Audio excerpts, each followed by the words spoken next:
to go to Catherine, who's going to open our session. Catherine, please. Hi, everybody, and greetings indeed, Gallagher. I'm snowy Montreal. It is a cold Geneva. So I hope that most of you are in places that are warmer than it is here or in Montreal, apparently. Welcome. It's Friday afternoon for us, morning, evening for whoever and wherever you are. Just a couple of things that we probably worth mentioning. First is that we are delighted to have Josh here from Live Illustration UK. Thanks so much for being with us. We'll come back to you in the middle of the session and then again at the end to see your illustration. Really appreciate your time. Great, great to see you. And a heap has happened in the last 2 weeks. The virus continues to spread everywhere. We will be recording this session because David is going to give us some really key information and some really good thoughts. We had a big week this week talking to a whole bunch of people about it. So if you have any concerns about being recorded, about having your section or comments show up on the record, please let us know. My email address, I will put it into the chat, and I'll put Mahika's just to make sure that you have both of ours. Let us know, or just pop it into the chat and we'll make sure that we edit appropriately. I think with that, I'm excited to hear how David's going to wrap us up this week. So maybe I'll hand it back to David. Thank you. Lovely. Great. Thank you. As always, Catherine. I love to see that Alistair Robb is on. Thank you. And I think Frank Atherton is on as well. And Denise, hello. I think you're joining from Nicaragua. Lovely. Thank you very much indeed for being with us. Now, I want to focus on 3 questions today. What is happening with regard to COVID around the world? What will happen with regard to COVID around the world? And then what might we expect, but we can't be sure of? So I will start from what will, and then I want to go into the realm of possibilities. I'll do that very carefully. I'm going to concentrate now on really a triangle: the virus, the person, and the place. That's because the virus is changing and we collectively advance our understanding of it. But it's changing very quickly and there's a lot still to be understood. Secondly, the impact of the virus depends hugely on who is affected, where they are, what their susceptibility is. And then on place, I want to talk about the characteristics of the location and why that is so important. It is new, this approach that we've just been developing in the last few days, and it's because we're being asked increasingly to share learnings and to see whether our learnings can apply to the present situation. I'm very pleased that I'm having a lot of opportunity right now to be speaking regularly with people whose job it is to make some really difficult decisions about how to address COVID. And some decision makers are on this briefing. And I really do hope that those of you who are having to make difficult decisions or to advise so that difficult decisions can be made will feel free to join the discussion, given that right now my attention is on finding ways to connect us to each other and see whether or not our decision making can be perhaps more joined up. So what is happening? The first thing to say is that if I look at the overall tally of cases reported to WHO and the tally of deaths that are attributed to COVID-19 reported to WHO, this pandemic is very active indeed, with a huge increase in the reported numbers of cases each 24 hours, getting up to somewhere in the region of 2.5 to 3 million new cases each day. This is a massive increase compared with where we were when we were meeting together in November, for example, last year. In general, the levels of hospitalization and death associated with COVID are not rising at anything like the same rate as the case numbers. I think explaining that and explaining it in a way that makes sense to us all is something that I am constantly involved in. We did it a bit 2 weeks ago, but I think it's worth repeating that by and large, the currently most active variant of COVID, or Omicron, is not as severe as the other variants that we've been dealing with before, like Delta. And that means that in many settings, the levels of severe illness and death associated with Omicron are really quite low compared with how it was with Delta. But my caveat is that the less severity of Omicron is also associated with a high level of immunity against the virus in many settings. And so when looking at the severity of Omicron, it's necessary to weigh up two things. One is whether or not the virus itself is as lethal as the early variants, and the evidence suggests that the lethality is reduced. But the second thing that's important is to consider the susceptibility of individuals.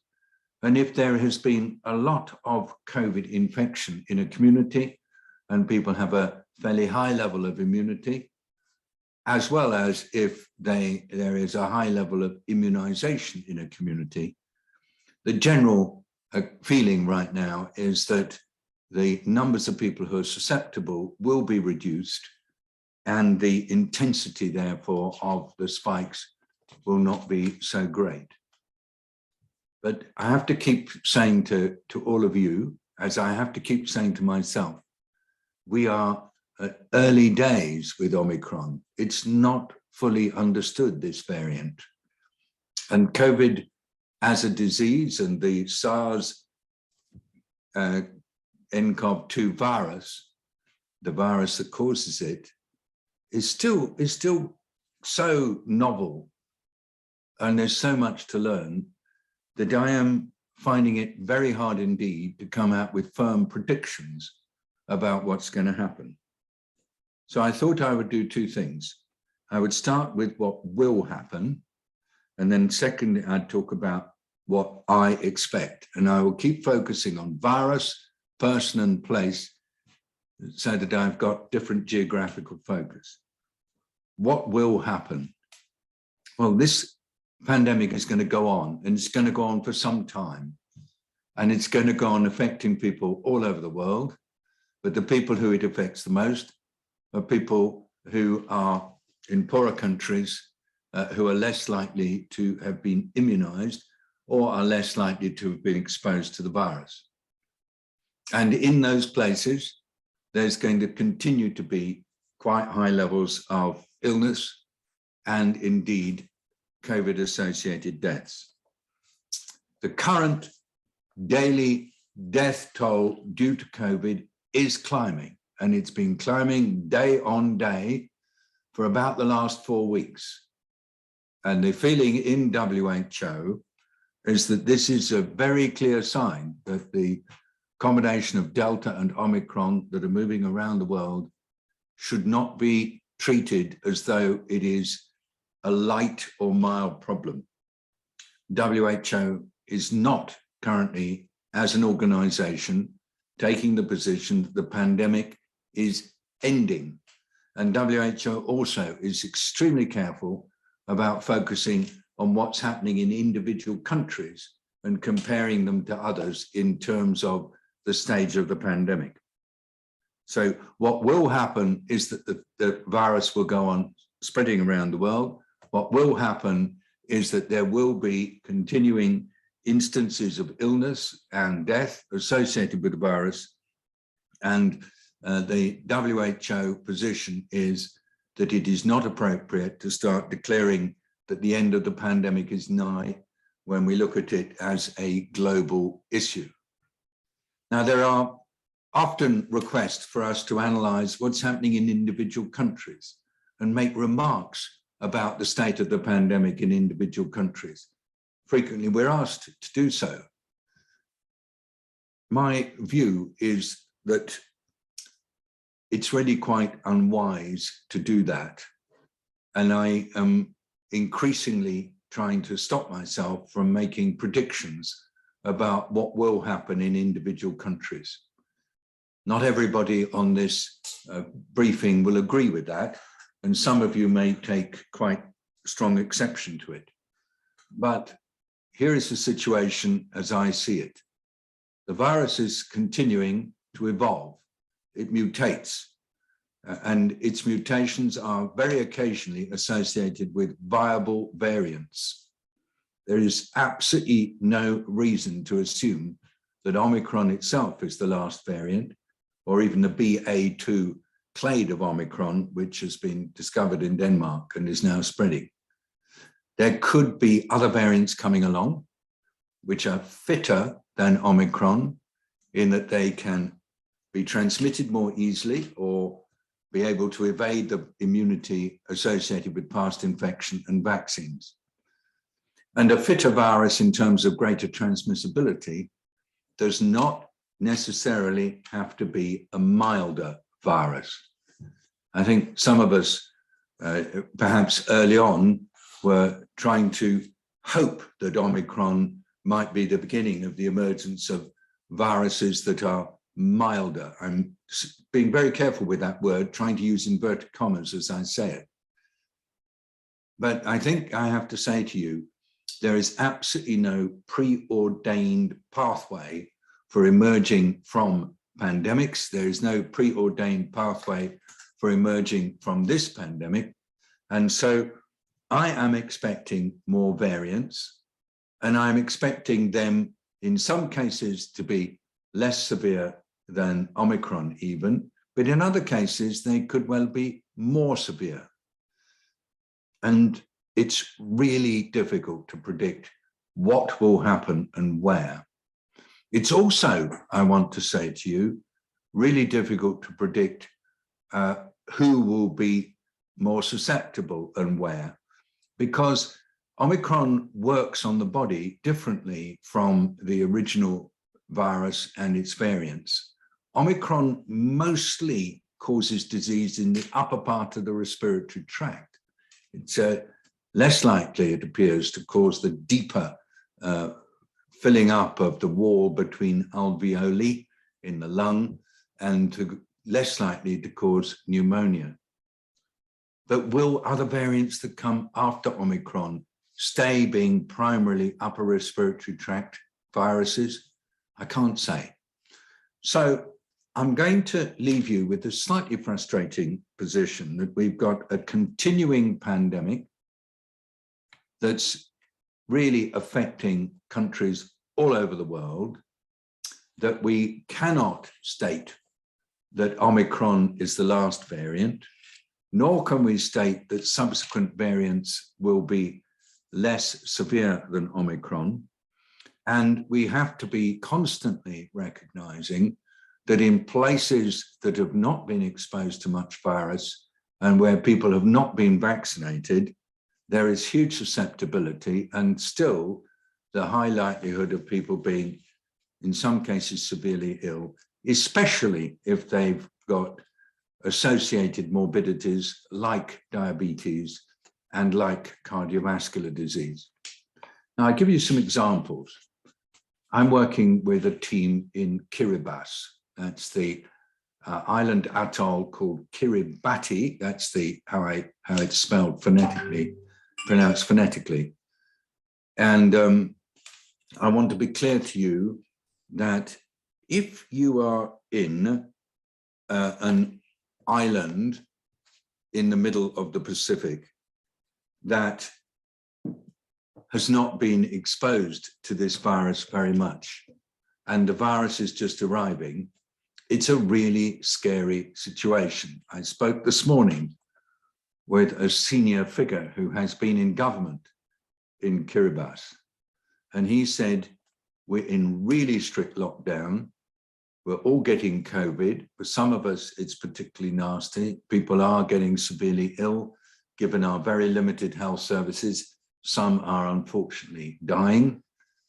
And he said, it is extremely scary to be experiencing this in a Pacific island atoll that is miles away from others. And I suppose I very much agree with that. And I think the same is the case in isolated villages in countries that have got low immunization and limited infrastructure. They too are in a scary situation. So I'm going to say that in my view, the position for people, especially in countries that are being newly, or places that are being newly exposed, the situation is extremely difficult and very frightening. And when they hear talk from some high-income nations that perhaps the pandemic is near its end, it's not a joke for them. They find it very hard to understand how that kind of statement can be made when it's quite clear that the numbers of cases are really very high and that people in many poorer countries are finding the present situation extremely difficult to navigate. And the knock-on effects of efforts to try to contain the virus on people, particularly poorer people, are really serious indeed. And this is especially in poorer countries because quite often the government has to restrict movement, either using a curfew or some kind of stay-at-home order. And if you are somebody who's on daily wages or in the informal economy and suddenly everything closes down, that actually has a very bad impact on your income. And many poor countries just do not have the capacity to continue to provide income support to people who are in this situation. And so again, poor people in poor countries are being hit hardest. I wanted just to mention that I am very pleased to be able to share with you that in India, I'm glad that the Delhi Disaster Management Authority has lifted weekend curfew and restrictions on activities of non-essential commercial establishments. And so cinemas, restaurants and bars are going to operate at 50% capacity, but are opening up. And the great thing about that is there are hundreds of thousands of people, possibly millions of people in Delhi, whose livelihoods depend on the functioning of the nightlife, and they depend on all the hospitality sector working. And so for me, that is good news because it means better employment for poor people. I'm delighted when I see restrictions being removed, because I don't think the way in which a government is handling COVID or a local authority is handling COVID should be judged on whether or not there are restrictions in place. Restrictions are a response, but just think back to what we always say. The virus is the problem and people are the solution. And so anything that implies and shows us that authorities are working with people to find ways to respond collectively to the threats posed by the virus, anything like that is good. And so I am not rating what is happening in relation to COVID in terms of scoring high marks for restrictions. I am saying no. What really is great is when restrictions can be reduced and at the same time there are signs of partnership between local authorities and people to handle the challenge together. So I wanted to stress this to you as a really important point moving forward, especially now that Omicron is becoming more widespread. Let's do everything we can not to judge severity and indeed not to rate the quality of the response on the basis of restrictions. Indeed, let's try to stop even using the term restrictions, just like I've tried to stop using the term lockdown, and let's instead talk about actions being taken by authorities to help empower people or enable people to get ahead of the virus and to be able to make decisions about how best to do this in their communities. I think that it's useful perhaps to look for a bit at the situation in the United Kingdom. There, as I see it, there are still quite large numbers of people reported to have COVID. At the same time, the data on numbers of cases are far away from what is likely to be the reality, because an awful lot of people in the UK, when they've got symptoms, are not going for a PCR test. They are either using auto tests or they are deciding to diagnose COVID on the basis of symptoms alone. So I personally have had to start not using case numbers in the UK as a way of judging what's going on.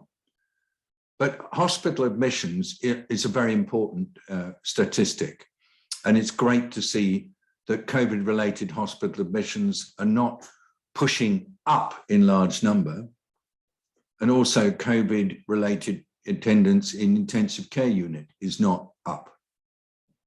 But unfortunately in the UK, it does seem as though the numbers of people dying with a COVID diagnosis a month before death is still relatively high.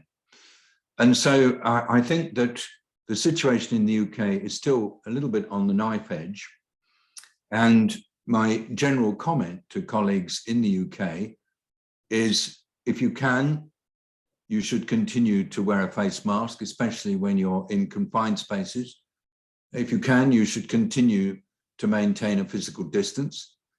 But at the same time, you will need to, in your own situation, weigh up relative risk. And if it's important for you to be able to be close together to people as part of your economic or emotional well-being, you should please continue to do that. Now, I deliberately talked about the UK because our colleague Frank Atherton is on, and I'm not sure whether he can light up his camera. Yeah. So Frank, we talked quite a lot during the 2 weeks after you were with us 2 weeks ago about sort of the language, and particularly trying to stop using the language around restrictions and instead to talk about ways of actually helping people to take precautions. Over to you, Frank. Yeah, that's right, David. Thank you. I use the word protections, the protections that we have in place, and I find that really helpful to frame it that way. I mean, just to say, this is only the second of these calls I've joined, and it's fascinating, and it's really important to get this kind of global overview. So thank you for that. I couldn't agree with you more that it's absolutely very dangerous to regard the pandemic as over, and we mustn't do that. You talk about the UK situation. You're absolutely right. We've got enormously high rates of coronavirus still around in our communities. There's absolutely no doubt about that, and we're not seeing that translating into the levels of harm that we saw in the first or second waves. And the reasons for that you've outlined very clearly. I mean, one is that the virus has changed. It's more of an upper respiratory pathogen, and that's lucky. And the other one, of course, is that vaccination is holding the line to some degree. But we mustn't lose sight of the fact that people are still getting infected, people are still going into hospital, and people are still dying. So the future really, has to be about gradually, and I use the word gradually very carefully, gradually removing those protections that we have in place. We don't do it all. We shouldn't do it all wholesale or in a hurry. And I also think about the protections that we have in place. Some of them have been very restrictive in the past. Complete lockdown is extremely restrictive and very damaging to economic harm. Things like face coverings, things like rules to work at home, if you can work at home. It seems to me those are low burden things which it makes sense to retain, not just from a COVID point of view, but because, you know, in Europe, we know in France, there's a resurgence of pandemic of flu this year. Sorry, not pandemic, seasonal flu. You know, that could come our way as well. And we know what protects us from one respiratory pathogen, COVID, will protect us from the other as well. So as we gradually remove some of those protections, and that's certainly the approach we will be taking and are taking here in Wales, I can't speak for the whole of the UK, obviously. As we do that, we need to think, well, what do we need to put in place for the future? And there's some of the things, this will not surprise anybody, I'm sure, but first of all, we need really good surveillance so that we see anything else coming towards us. It's not just about the numbers of positive tests, as you say, there are other sources. In the UK, we use community samples. So Office for National Statistics does a random sampling, and we get an accurate figure from that way. Wastewater monitoring has some potential benefits. I think the jury is a little bit out on that, but you're right. The other metric that we need to look at is, of course, the harm in terms of hospitalization. So surveillance really important, and then planning for what might be coming around the. We can't assume there won't be another variant, as you say. So Yeah. you know, one of the things that caught us out first time around was the failure of our planning. So we need to absolutely make sure that if something comes and we spot it through our surveillance, we have the response plans in place. I often like to say, David, that, you know, we absolutely have to hope for the best, and we have to be hopeful and optimistic in this space, but hope and optimism are not a strategy. So we need something more behind that. So yeah, I agree with you. You know, we just need to just be a little bit cautious as we hopefully, all our toes crossed, you know, move into calmer weather in the UK, because the weather will get better, and hopefully we should get some. Yes. Well, I was very impressed, Frank, with the way you've just held that together. We're going to be joined shortly by Maria Van Kerkhove of WHO, and I'm going to put to her, when she joins, how she is coping with requests. I see, Papa, I've just got to send Maria. Actually, Catherine, if you're on, could you text Maria with the login news? Absolutely, no problem. I sent her it, but it must be have got garbled. Okay, yeah. Thanks a lot. If you could send it, that'd be great. Thank you very much indeed.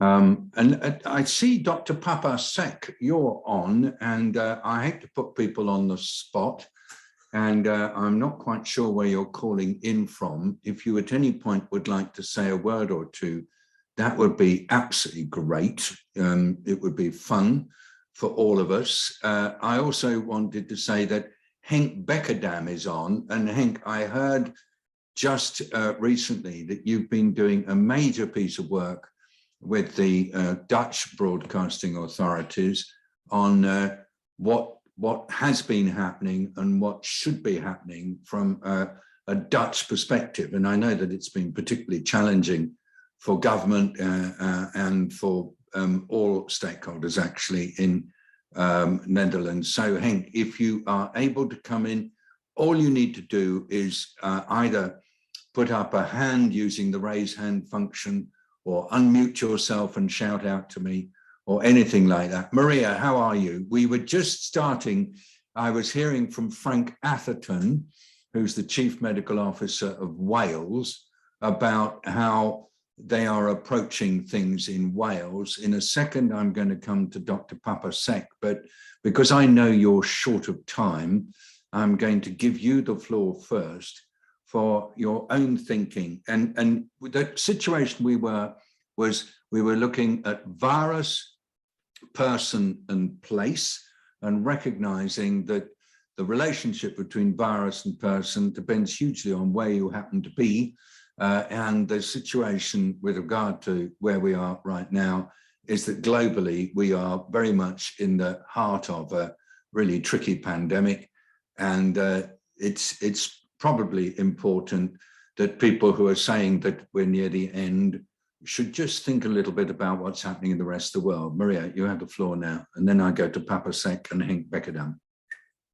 Thanks, David. Hi, everybody.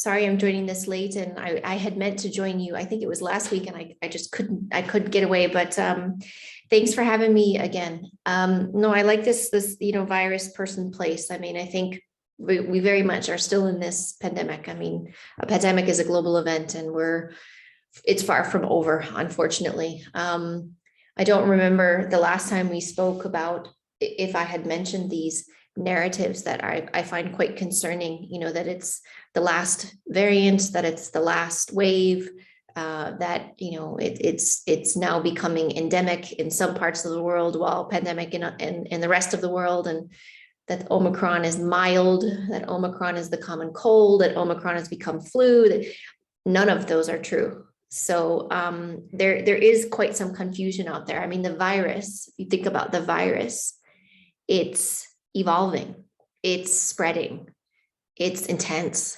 Many countries have reached their peak, are coming down the other side of that peak, while others haven't reached that peak yet. So this wave, which is quite synchronous, which is different than previous waves of past, isn't yet over. And if you look at some countries, while Omicron is less severe than Delta, it is certainly not mild, but the hospitalization rates, the case fatality rates in this wave, in some countries are exceeding what countries experience in the Delta wave. So this narrative that it's mild and I might as well get infected now has been deadly. And it's heartbreaking because we have tools. I think all of us need to remember that we have so much at our disposal to keep ourselves safe. What is frustrating to me is in some countries, many countries are doing their best to advise what needs to be done given their context, because every country is in a different situation. What is frustrating to me is in some countries, the responsibility has been put on the person, you manage it. You take the decision to keep yourself safe, but without enabling them to do so. And I don't think that's right. So we need policies that support people, the person, to keep themselves and their family safe, to be able to work and feed their families, to be able to be social, whether you're physically distant or not, to find ways to maintain that connection with people. But we need the policies to support that, and to put the responsibility only on the person, I don't think is fair. While I do believe people have a responsibility to play your part in this. And place is huge. I mean, every situation is different right now. Every country is different right now. What we're looking at is in this year, how we adjust the global strategy, taking into consideration that all countries are in a different place. They're in a different place because of how they handled this pandemic in the past and how they're handling it now. Access to tools, population immunity, the trust of the population, the societal acceptance of measures, and a number of other factors. But we need to end this emergency, and we can. So I'm frustrated, as I always am, but I'm hopeful, as I always am, because we have tools. And what we are aiming for is ending this emergency. The virus is with us. And again, you will not hear me say living with the virus. I wholeheartedly reject that phrase. I'm sorry. I can't do it. I can't bring myself to say it. The virus is on its way to becoming endemic. There's no question, but we're not there yet. And, we have to put in the work to reduce the severe end of the spectrum. We can right now by reducing morbidity, mortality, early clinical care, vaccination. We have to think about the long-term consequences of COVID, post-COVID condition, long COVID. I think people are just starting to wake up to this. We haven't, you haven't, all of you on the line have not, but I think governments are starting to think about this. Not just 6 months out, 1 year out, 5 years out, 10 years out. What does this actually mean? And at the same time, we have to drive transmission down. We have to reduce the spread. It's spreading way too intensely right now. 3-4 million cases per day. 64,000 deaths a week that we know about. Both of those are underestimates. So while everybody wants to move on, 64,000 people last week cannot. 5.6 million people cannot. nor can their families.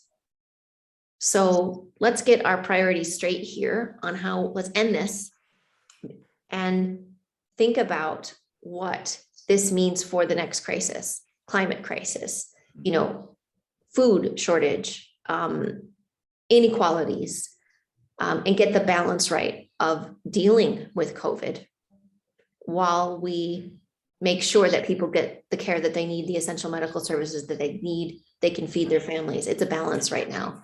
But I, for one, do not accept this level of death when we have tools. And I just don't think anyone should. So it's a really difficult situation to be in right now.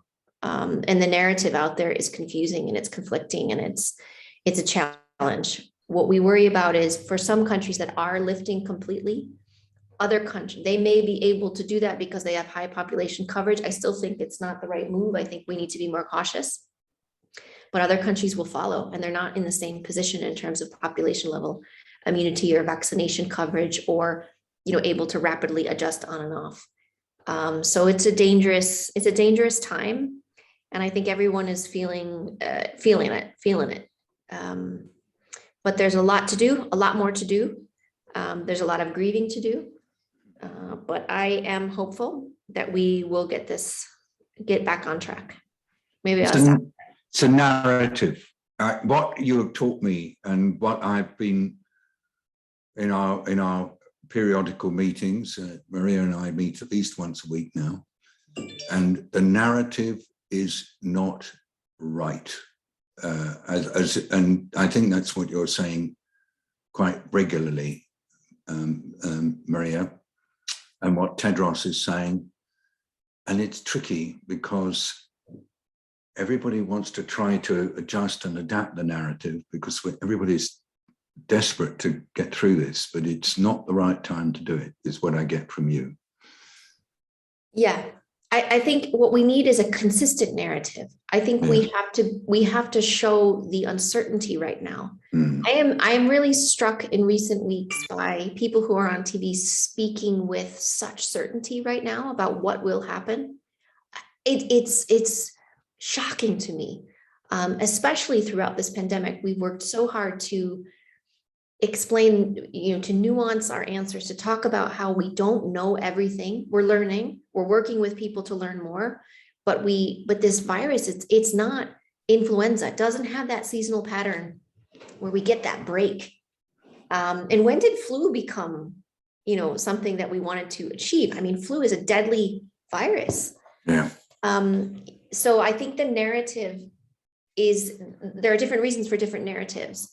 And we understand that politicians make decisions differently than health ministers. But people are confused and we keep changing the goalposts. So for me, it's not about like, how do we change up the narrative? It's about being consistent. And I would love to see more consistency out there of, look, we're getting, we're not out of the woods yet. Countries are in different situations. Countries coming out of this, there is no one way out of this, and coming down the slope of the epi curves will be different in countries, and that's okay. But we just haven't gotten it right. Yeah. Maria, you are amazing. Thank you for who you are and how you are, and for your constant bravery, often really being battered. You are battered every day. And we thank you. Thank you for coming here. Here is a group of people who respect you and value you for who you are. And please stay on as long as you can. They're already, Frank has written something in the message, but I want to go to Papa Sek, if possible, while Maria is still on. Where are you at the moment, sir? Hello, everyone. Hello, welcome. Thank you, Dr. Nabarro, and thank you, Dr. Maria. Great point of view. So, from Senegal, I can say that we totally agree with you that the pandemic is not ending, because what we saw is the cases are increasing, and also the virus are evolving, And the last findings we have from the labs is that we have Omicron, and we have also 2 sub-variants of Omicron. We have BA2 and BA1. And now we see that Omicron is a deadly variant also. At the beginning of this wave, there was no death, but now each day we record at least 3 to 5 deaths. So the disease is really evolving, and we need to continue the measure to contain him, but also as Maria said, we need to increase the level of understanding of people who should really fight against this disease from their own, beside what the government and the Ministry of Health are doing. It's very important. So I can end my talk by saying that we have to fight again, and perhaps it will take a long time before we end this disease. But we have to hold our weapon, if I can say that, and continue the fight.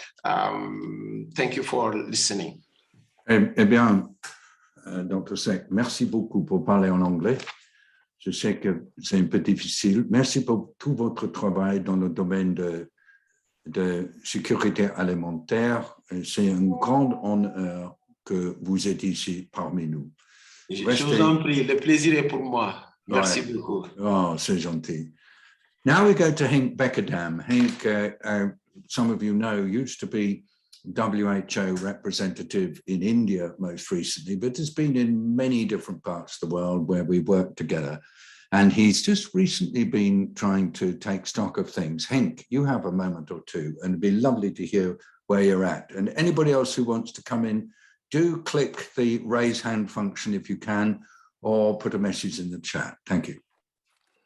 Thank you, David. It's always very encouraging and to speak to you and with this group.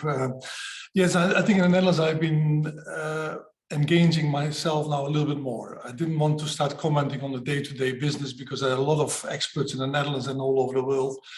But now we are in the phase as well to start thinking what next, which I think is very important. And one of the things that I've been trying to raise within the Dutch community is that every new plan, even when it's about thinking about a long-term strategy about COVID, let alone a preparedness plan, the first chapter should be what lessons have we learned? And I feel that in a country like the Netherlands, and perhaps also in other countries, I do not see often enough happening on this point. I see politicians, they want to start pointing fingers, who is responsible for what and who can we blame? But I talk about, we need to do evaluations of systems. Did we have the right systems? And not start pointing fingers, but if we don't have the right systems, what can we do? We're ready for 1.5, almost 2 years now, with this virus. And I think there has been perhaps not sufficient analysis of the system that we have and how we need to start improving the systems. The other point I'm also trying to make in the Netherlands, and I see it, I think, in Europe a little bit, is that the focus is often on discussions of the capacities in hospitals to deal with things. Yes. And you can remember when I joined you in this public briefing, you and I, we have a passion. We need to start investing in public health. Yeah. Hospitals are one part, but prevention is better than cure. Yeah. And this is a part where this is also an opportunity that we need to start investing more in public health. I see the discussions in many countries, they start talking about the capacities of ICUs and hospitals, but I think we need to start looking and have a great opportunity to start seeing how can we now strengthen public health to be better prepared. The other point, what I've been trying to say in the Netherlands is they talk about a long-term strategy to deal with COVID, but I think we need to start working on a new preparedness plan. And if I look at the Omicron is for me a very different outbreak, a very different virus than the ones before. And then I think we should also, every new variant should be treated like this. The other part, which I think is that I even recently had a bit of a discussion even with Dr. Tedros, is about the global solidarity. For me, it's an absolute shame, David, that we're still not able to produce sufficient vaccine. I had a discussion with one of the experts in this one, Ellen van Hoen, and she also reminded me, she said, governments has put $90 billion have invested with pharmaceutical companies on diagnostics, on medicines and vaccines. And what they're getting back for it? There are now two very important vaccines who are unwilling to share the patents and are unwilling to share the technology transfer. Now, we have a TRIPS agreement. If we don't do it during a pandemic, when should we be doing it? And this is a part where I really feel very bad about it. I think we need to do more. I'm very proud of India. I'm very proud of South Africa, who are doing now their part, because whatever they're going to do, they're going to put it out over there for everybody to share. But I still feel it's a shame. It's a shame for some of these countries and pharmaceutical companies that they don't share. The other part, which and I'm very brief on this part, I think that many countries, and definitely Netherlands, they have lost the touch with the community. And whatever we're going to do next, we need to engage. We know, and I also shared with some of the news agencies, we've never won a disease without the community. Was it in the Ebola? Was it with HIV/AIDS, etc.? And I think it's also with this, we need to still engage. And that's the part where the trust and the process is very important, whatever we're going to do next. And I had one very technical question. I'm not sure if you or Maria or anybody else could answer on this one. Omicron. The other viruses seems to be also involving the vascular system. And they had very typical things like loss of taste, loss of smell, and had very clearly long COVID. Do we know if perhaps the Omicron, and it would be a very positive tone, have we already got cases of long COVID with the Omicron? And if not, that would be also still a very important part to consider. Sorry for my lengthy part, but as you can see, I still believe in things, and I still believe there's a time to start promoting public health. Very good. Look, I'd like, Maria, if you are up to it, and I've got a moment or two while you can stay with us, I'd love you to react to whatever you've heard from Henk or from Papa Sek. And also, I think possibly Frank Atherton might like to say a word to you. And so can you stay for a bit, Maria? Just give me a thumbs up. Yeah. Frank, did you want to speak to Maria? Frank Atherton, or are you? Yeah. Sorry. Yeah. Tricky with that mute button. Yeah, no, I was very struck, and I put in the sidebar about one thing that Maria said, which is, we need to guard against certainty. The people in this pandemic who have talked with the greatest certainty, I think, are the people who we should be quite cautious about, because we're living with uncertainty, and that is a challenge. Of course it is. Some of the things that Henk was just saying, and it's lovely to see Henk again. He's absolutely right that when he says that our preparedness, for whatever is the next wave, we need to absolutely focus on that. And the other thing I mentioned earlier, Maria, was the question of surveillance and making sure that we have proper national and international surveillance systems in place. So, we're not out of the woods yet. We all agree that, but let's use the time, in those countries where perhaps things are a little calmer, let's use the time wisely to prepare and to deal with those questions of global equity, which are so dear to many of us. Thanks, David. Thanks. Thank you, Frank. Maria, please. No, I mean, all fantastic comments. I'll start with the Omicron question first, because I can answer that. We don't have cases of long COVID yet because it's too soon. This virus was, really started circulating in, first reported in late November, maybe circulating a little bit before then, but we don't have documented cases of long COVID yet. We will. There's no reason biologically to assume that we won't have cases of long COVID at the same extent. And this is extremely concerning to us. We're having a lot of discussions about this right now with all of our different networks that we have. that we established for post-COVID condition, looking at making sure that it's recognized, making sure that there's good research, making sure that patients are actually cared for the way that they need to be cared for the long term. And we don't have data on this yet. The pre-Omicron estimates were what, 1 in 10 people infected will have long-term effects post-COVID condition, and we don't even have a proper definition of it at the moment. But there's no reason, and I keep asking our clinical lead, Dr. Janet Diaz, about this, because I want to. I'm not a medical doctor. I want to understand biologically, is there any reason with the tropism in the upper airways, that there may be some difference? But people with mild infection and mild disease isn't so mild, if you remember from the old variants that are no longer circulating. People really had a rough go of it. And, the sheer volume of cases of Omicron, we need to be planning, and we need to be planning for this now. I'm a little bit dismayed to hear about sort of the notion of starting to invest in public health.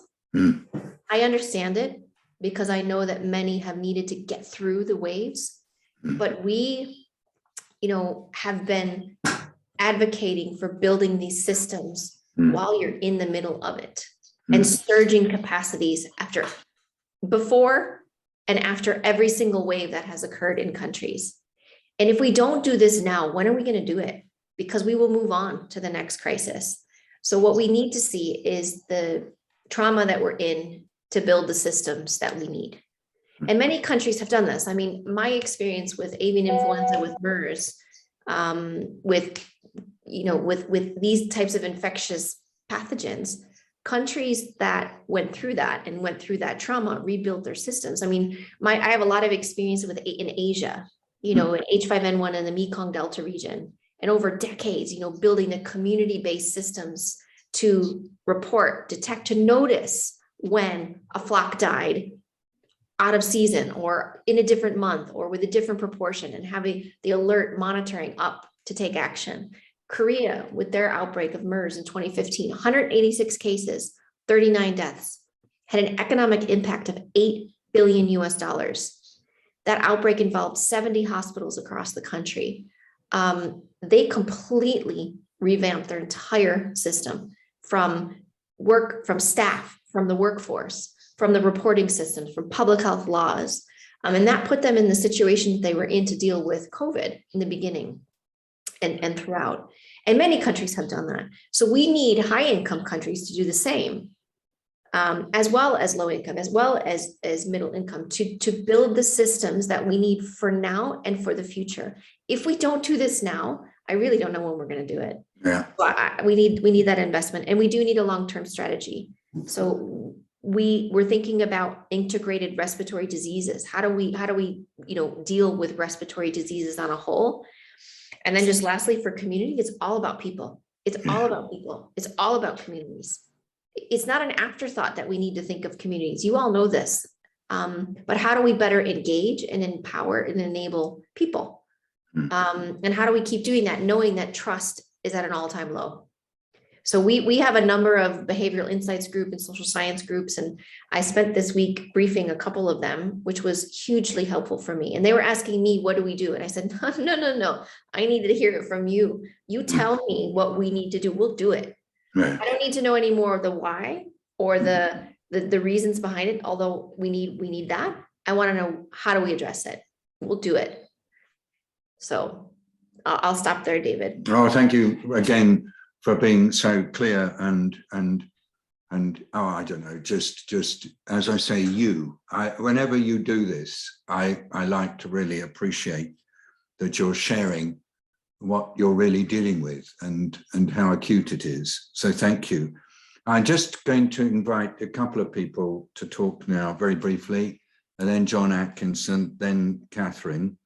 We'll also look at Josh's picture, but I'd like to hear from Marianne Hazelgrave, if you want to. Marianne's been with us through these sessions constantly and is got this amazing network. What are you picking up from your contacts in the Pacific, please? Well, it really does worry me, particularly when you mentioned Kiribati, and I immediately looked up Tonga. Now, the problem in Tonga, they're dealing with two disasters. in getting help for the tsunami and the volcanic problems, they've got COVID now. They were free. Now you can wipe out small island states, and that is something that has happened in the past in history. And I think we have to look at what we do about small island states, because they have so few resources and such small populations, and they had been totally free, and now it's a major disaster in an already compromised situation of a country that wasn't in a bad state before it got the tsunami. And it's the crying shame is what we're talking about. We're not talking about health, we're talking about politics, global politics, and we keep coming back to that. And this is where we have to start making a difference, and goodness only knows how we do it. Thank you very much. So thank you. There are people on this call who are, I think, being very effective political actors. They may have titles that are technical, but they're being listened to. And I just want to say to everybody, my feeling right now is that WHO is being listened to more carefully than ever before right now, because more and more people everywhere are needing help to understand what's going on. And they know that listening to politicians or those who are close to politicians, for example, in some of the big demonstrations that are occurring around the world, including countries represented here, that's not the way to move forward. It's going to be the specialists who've got the answers. The politicians will help deliver on them. So thank you, Marianne, for that. And I come to another specialist now. I'm going to say, please, could you try to make a comment in 1 minute? Peter Hebert is our amazing engineer friend, and he has been stressing to me that, yes, masking is important, but wear your mask right and make sure it's made of the right stuff. Peter, if you can show us yourself on your video, try and do a minute now. Okay, I just wanted to follow on from Henk actually and say we really do need to prepare for the next pandemic, and what we're trying to leave as engineers is to develop the best mask possible. If people are going to wear them voluntarily or mandated, we can make masks that are 300, 600 times better than the current standard for face coverings.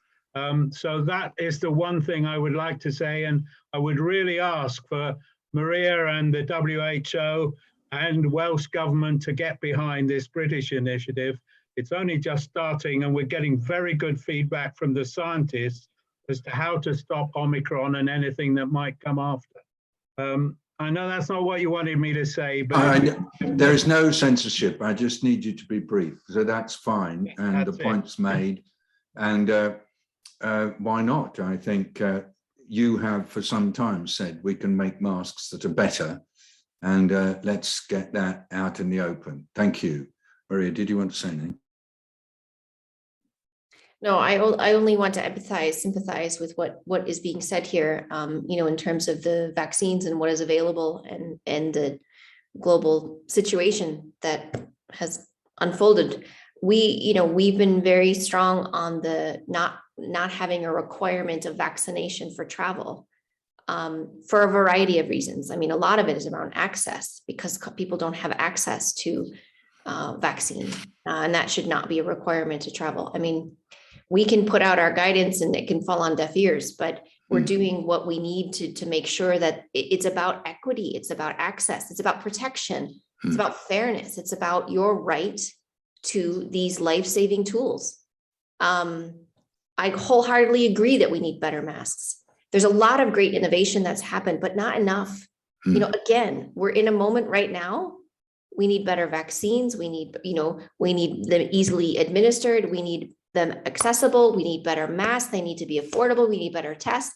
All of that has to be addressed. If we don't deal with this now, we are not going to. There are plenty of other challenges that all of us face, and all of us want to get back to that. I don't know what that means, quite frankly, anymore. I don't know what getting back to. We need to move forward.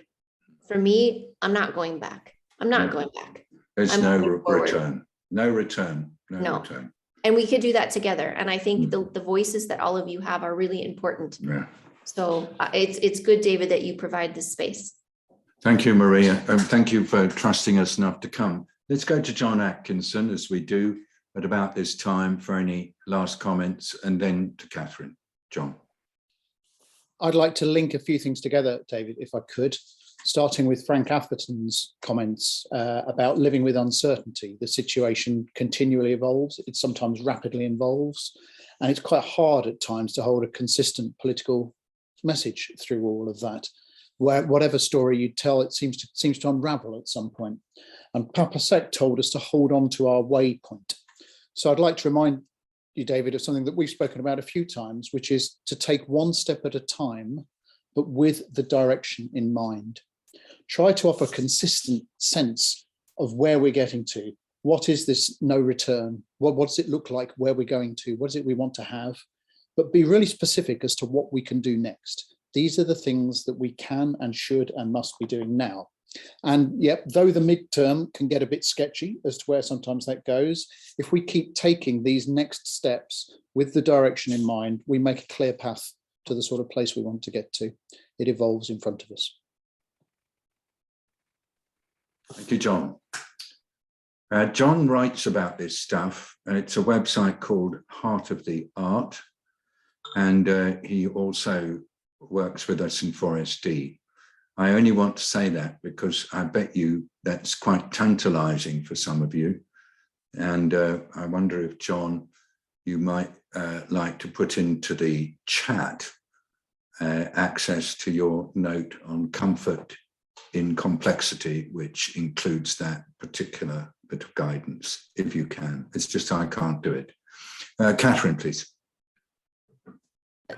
Thanks, David. I know we're over time, so let's go to the illustration as soon as we can, but just maybe two comments. One on vaccination from me. I'm very frustrated. Maria, I share some of the frustration that you feel in general, and not about, you probably don't have this same frustration, but I am frustrated by a lot of things. But the thing I'm frustrated about today is that we keep having a conversation about people needing to be vaccinated to have access to places, when I think that we have demonstrated fairly robustly that vaccines are not what is keeping transmission down. They are reducing severe death and severe disease and death, but not transmission. And so that can't possibly be a logical correlation to whether or not you should be allowed to be around other people. I know for sure because everybody in my house has at least 2, mostly 3 vaccines, and we have all had COVID for 2 weeks. So that's been pretty fun. But then the next thing that I wanted to mention is just in terms of building health systems, and Maria's point, you know, it's not just that we've been saying it throughout this particular incident. We said it after Ebola, we said it after H1N1, we said it after SARS, after MERS. This is not news. And so it's not new and it's not news, but I also want to remind everybody, it's not fast. It can't be done quickly. It needs investment, it needs time, it needs thought, it needs tailoring, it needs investment, like just huge things. It's a development project. And so it needs sustainable support. I know the G20 is talking about this right now, but if we don't, I'm with Maria, if we don't do it now, when are we ever going to do it? We need to really jump on this opportunity, and I hope the health community and leaders do that. Anyway, sorry, I know I don't usually jump in with my own thoughts, but I thought I would just throw those in there for the moment. Let's go to the illustration. Hey, Josh, thanks so much. You're welcome. Thanks for having me here today. Would you like me to talk through my drawing quickly? I would love that. Give us some highlights. Okay, so first of all, I have this triangulation of people, place, virus. That's really good to keep in mind. And I have that on the left-hand side of the drawing. Above that, we have the Omicron virus, represented as a sort of gnarly kind of goblin creature. But there's an arrow there pointing to it saying, don't be fooled that the Omicron is not necessarily less severe. than other strains of the virus, and we don't know what's around the corner. So I put that in there. Then in the center we have a picture of the islands, the discussion about the COVID is reaching the islands, and are they prepared? Are vaccines getting through to these places? And then further to the right, we go to into the bigger cities and the more developed nations, perhaps, where David mentioned that ideas of lockdown and more restrictions are unhelpful. And what we really need to do is balance protection with livelihood, protection also of how people can continue to live their lives whilst the virus is in our society. So that's it. Roughly speaking, I shall continue to work on the drawing and send it over as soon as it's finished. Oh, Josh, thanks so much. I know I feel like the whole right-hand side is like the Maria Vankrakova. We know how to take care of this. We know what to do. People know what to do. You know, wear your mask, wash your hands, socially distance. We know how to manage the transmission of this. Really love it. Thanks so much, Josh.